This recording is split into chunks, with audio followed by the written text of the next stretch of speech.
How to Lose a Guy in 10 Days is a 2003 film directed by Donald Petrie, starring Kate Hudson and Matthew McConaughey.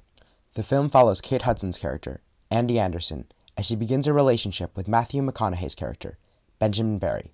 I think the alliteration of the names can probably tell you a little bit about what you should expect from the quality of this movie. It's about as cheesy rom-com as you can get. Anyways, this relationship is complicated by both characters' careers. Andy is the how-to girl for Composure magazine, the fastest-growing women's magazine in the country. After Andy's friend Michelle is dumped by her boyfriend Matt for making classic dating mistakes such as The first time that we had sex, it was so beautiful. I cried. and Oh, I even told him that I loved him. After how many days? 5, 2. Andy takes on a job writing an article, How to Lose a Guy in 10 Days, that will cover the don'ts of dating, all of the classic mistakes people, or more specifically, women, make in relationships. The unfortunate victim of this article is Ben, who Andy will try desperately to drive away for the next 10 days. But Ben has his own stake in their relationship. Ben works at an advertising company that has just acquired a massive diamond company as a new client. In order to take the job from some of his coworkers, Ben makes a bet with his boss that he can make a woman fall completely in love with him within 10 days. Because obviously, making women fall in love with you is exactly the same as selling diamonds. But I digress. So that's the basic setup. Our characters meet cute, and the rest of the film is Andy doing her worst to drive Ben away as he attempts to make her fall in love with him, holding on to their relationship for dear life. Oh, you are already falling in love with me. I'm gonna make you wish you were dead. Poor guy. This film is actually an adaptation of a 1998 book, How to Lose a Guy in 10 Days, The Universal Don'ts of Dating, which itself is a parody of the very popular 1995 self-help book, The Rules, Time-Tested Secrets for Capturing the Heart of Mr. Right. The Rule sets forth, as the title implies, rules that women should follow in dating, including some ridiculous ones like, don't accept a Saturday night date after Wednesday, or don't call him and rarely return his calls, as well as a few that align more closely with traditional gender roles. For example, don't tell him what to do, or let him take the lead. Essentially, the rules encourages women to play hard to get and emphasize their femininity by playing into traditional gender roles. Now, what are those traditional gender roles, you might ask? Well, on a very simplified level, traditional gender stereotypes can be broken down into two factors: communion, meaning care about others and their well-being, and agency, meaning care about oneself and one's own mastery and goal attainment. Gender stereotypes are built on the idea that women are primarily concerned with communion, whilst men are primarily concerned with agency. In the context of dating, these gender roles are ingrained into our culture by being built into our behavioral scripts, which is a psychology term that refers to quote from a research article, Scripts in Organizational Behavior, a schematic knowledge structure held in memory that specifies behavior or event sequences that are appropriate for specific situations, end quote. Which, in slightly less complex terms, means the sequence of actions that people are expected to take in a given situation, usually as defined by cultural norms. Since at least the late 1980s, researchers have found that dating scripts, that is to say, behavioral scripts for dating, have indicated men take on more agency in dating, while women are more passive. Men are expected to initiate, plan, and pay for dates, and also initiate sexual contact. Women, on the other hand, are expected to be alluring, facilitate the conversation, and limit sexual activity. This ideology is obviously taken to the extreme in The Rules, as it encourages its female readers to force men to hunt them down.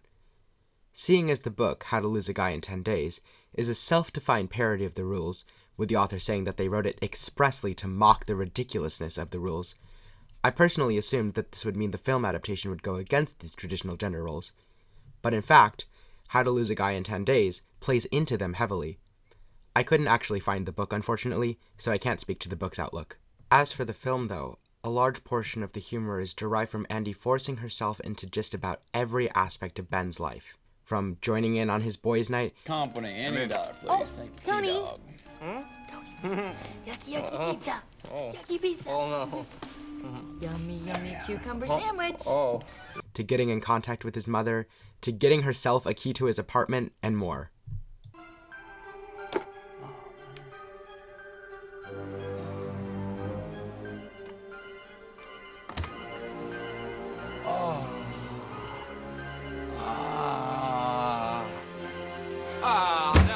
No, man, come on. This is a clear violation of rule number 22. Don't live with a man or leave your things in his apartment.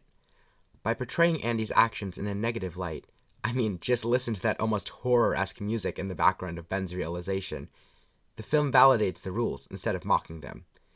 This rule completely serves the traditional belief that men should take agency in a relationship.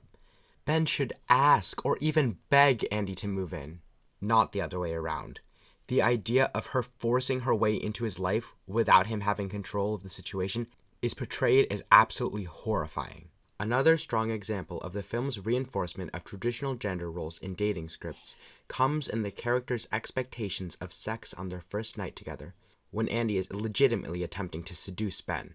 Andy expresses interest in having sex with him, and even ends up encouraging it because it will help her to win him over for her job. I'm gonna dangle the bait. Wait, what's the bait? I'm the bait, Michelle. Oh, yeah. Okay, I'm with you. Then what? But she also says that she shouldn't encourage sex while on the phone with Michelle. Michelle, I'm not going to sleep with him. Oh, you're such a hussy. You can't hide those light eyes. No, because I can practice some self-control, unlike some people I know. Ben is also interested in having sex, but goes against that desire because he needs Andy to fall in love with him in 10 days, instead of just having a one-night stand.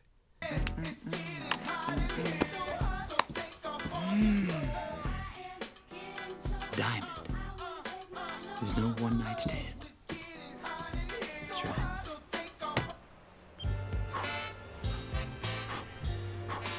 A diamond is a long-term commitment.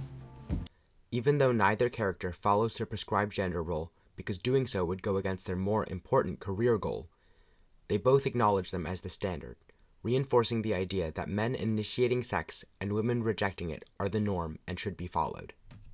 Later in the film, when Andy is trying to drive Ben away, she initiates sex very aggressively, breaking from traditional gender roles in a way that the film, again, portrays as negative. However, the film also does seem to go against some aspects of traditional gender expectations. This is most evident in the beginning of the film in regards to Andy's job.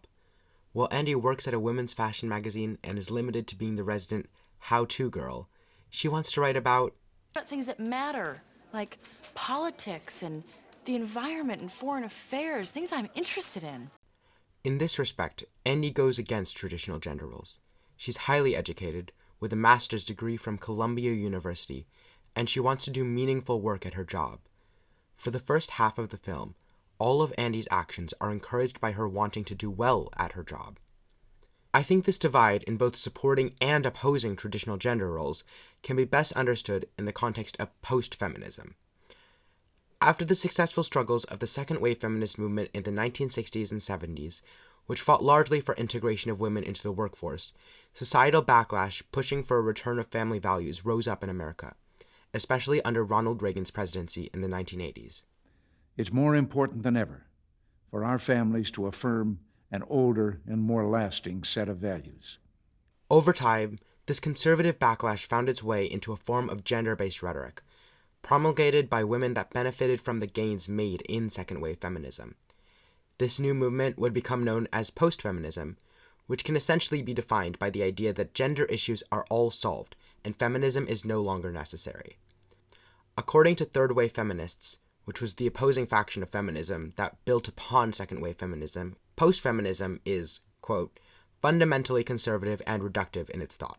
One important point of post-feminism is the acceptance of pop culture rather than rejection of it. This pop culture, like How to Lose a Guy in 10 Days, portrayed women as powerful, independent, and confident, but also feminine and partner and marriage-minded. While post-feminist ideas certainly are incredibly important in How to Lose a Guy in 10 Days' portrayal of traditional gender roles, there's certainly a difference between this film and, say, Clueless, which is a rom-com from 1995 that is also influenced by the ideas of post-feminism. though its classification as a proper rom-com is up for some debate.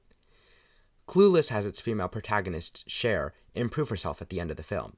She starts seeing the good in other people, becomes captain of a disaster relief organization, and attempts to help her dad and ex-stepbrother, Josh, with a legal case they've been struggling with. In the end, she gets the guy, who is problematically her stepbrother, Josh, but it's through her improving herself independently that he becomes attracted to her. On the other hand, How to Lose a Guy in 10 Days sees Andy essentially give up on her career in order to be with Ben in one of the most frustrating endings to a movie I can think of.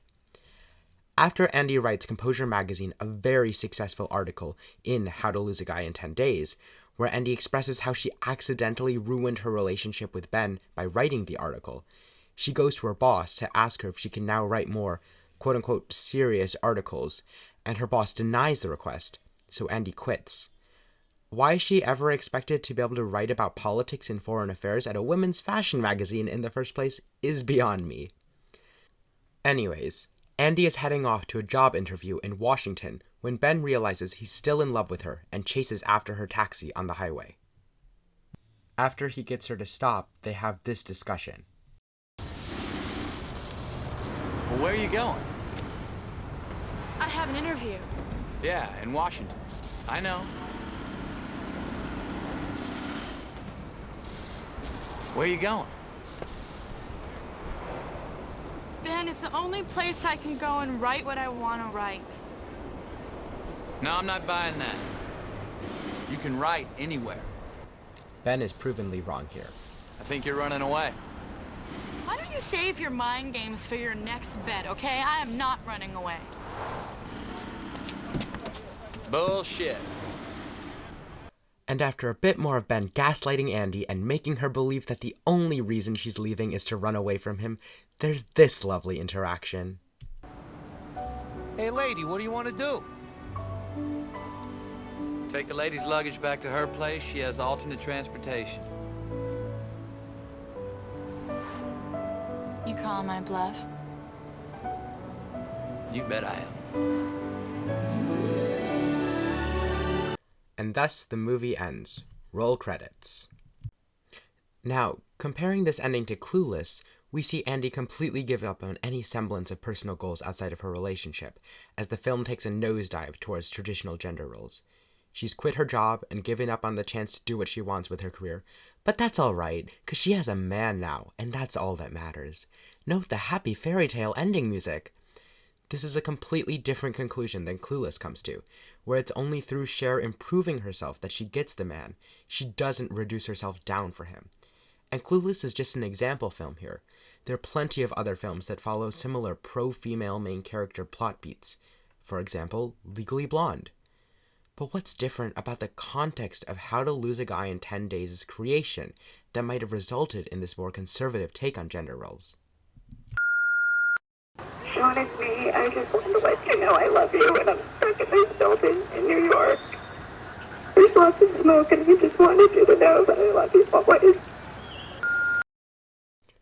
9/11. One of the most traumatizing moments in recent American history, or probably all of American history. A terrorist attack on American soil that made everyone question their safety. In this moment of intense fear, America's politics leaned right.